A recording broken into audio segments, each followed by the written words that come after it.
भारत जोड़ो यात्रा 2000 किलोमीटर का सफर तय कर कन्याकुमारी से महाराष्ट्र होते हुए मध्य प्रदेश के बुरहानपुर पहुंच गई है। दक्षिण भारत के बाद चुनौती हिंदी भाषी इलाकों में है। यात्रा में 119 भारत यात्री रजिस्टर्ड हैं। वे कन्याकुमारी से कश्मीर तक का सफर पूरा करेंगे।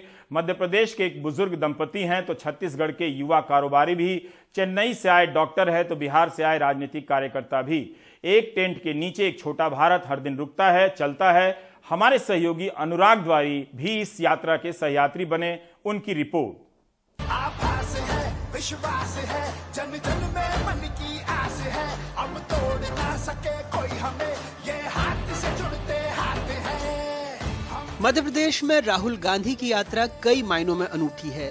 सियासी तौर पर बहन प्रियंका पहली बार साथ आई हैं, तो भौगोलिक और सामाजिक तौर पर दक्षिण पश्चिम के बाद हिंदी भाषी इलाकों में एंट्री। मध्य प्रदेश में मालवा निमाड़ में वो बुरहानपुर, खंडवा, खरगोन, इंदौर, उज्जैन और आगर मालवा जिलों से गुजरेंगे। यात्रा के दौरान वो 2 ज्योतिर्लिंग ओंकारेश्वर और महाकालेश्वर के दर्शन भी करेंगे। पहली आदिवासी आइकॉन टंट्याबिल की समाधि पे जाना, दूसरा बाबा साहब अम्बेडकर की समाधि पे जिस दिन संविधान दिवस है 26 उसको जाना, ओंकारेश्वर जाना, नर्मदा जी के दर्शन करना, पूजा करना और महाकाल के भी दर्शन करना, फिर आम सभा करना। इस सफर में सिवनी से दीपक पटेल आए हैं, दिव्यांग हैं, चल रहे हैं हौसले के बूते। रोजगार की बहुत ज़्यादा कमी हुई है अभी भारत देश में। जब से मतलब गवर्नमेंट बीजेपी सत्ता पे आई है तो आपको लगता है कि भारत जोड़ो यात्रा का मकसद युवाओं को रोजगार दिलाना है या देश में जो सामाजिक एकता को बरकरार, क्या सोच रहे हैं आप? सर हम बस यही सोचते हैं सर कि रोजगार हर आदमी के घर तक पहुंचे, हर घर से एक व्यक्ति रोजगार हो। यात्रा के साथ गाना बजाना भी हो रहा है, पारंपरिक नृत्य संगीत भी। राहुल देश के रॉबिनहुड तात्या भील की जन्मस्थली बड़ौदा अहिर भी जा रहे हैं, जहां एक दिन पहले मध्य प्रदेश के मुख्यमंत्री शिवराज सिंह चौहान पहुंचे थे, थिरके भी थे। खैर, इन सब के सियासी मायने हैं। 47 आरक्षित सीटों की लड़ाई है, लेकिन इनकी बात कभी और। बात इन 119 यात्रियों की। कोई डॉक्टर है, कोई इंजीनियर, कोई राजनीतिक कार्यकर्ता, कोई बेरोजगार भी। सब बस चल पड़े हैं। कहीं कहीं हाथ में गांधी दिखते हैं, कोई मोबाइल पर आराम से वक्त बिताता है, कोई बतियाते हुए तो कोई पैरों में मलहम लगाते हुए, कोई किसी की पीठ दबाते हुए।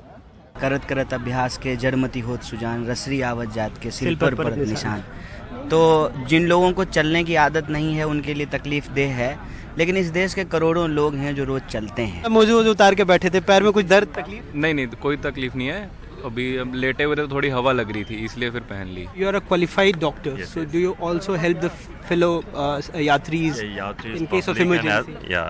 Yatris, public and as well as the laborers who are in the campsite. इसी तरह फिजियोथेरेपी हम लोग करते हैं, न रुकते हैं, न थकते हैं, चलते रहते हैं। Finally, I got into the ring. I got an opportunity to walk with RG and Madam Priyanka ji.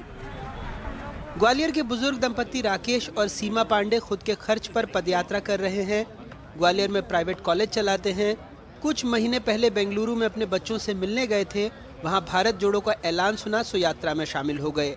लोगों को बापू के बारे में छोटी छोटी किताब भी बांटते हैं। शुरू में थोड़ी सा लगा था थकान सी, अब तो ऐसा लगता है जैसे कोई पूरा परिवार है अपना। अच्छा। हम चले जा रहे हैं, बहुत अच्छा उत्साह रहता है। नितिन परमार तो स्विट्जरलैंड से आए हैं। उनका कहना है संवेदना खींच लाई।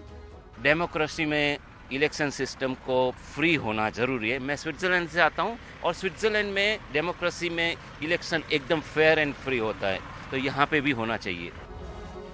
राहुल की यात्रा को शुरू हुए 24 नवंबर को 78 दिन हो चुके हैं। इस दौरान उनकी बदली सूरत पर बीजेपी ने भी प्रतिक्रिया दी है, लेकिन देखना है क्या इससे राजनीति की सूरत भी बदलेगी। बापू जब भारत लौटे तो 1 साल उन्होंने सिर्फ यात्रा की थी और एक यात्रा आज भी चल रही है, लेकिन वो साल 1915 था, ये 2022 है, लिहाजा उस यात्रा की इससे तुलना नहीं हो सकती। ये तमाम पोस्टर, बैनर, साजो सामान इसकी गवाही भी देते हैं।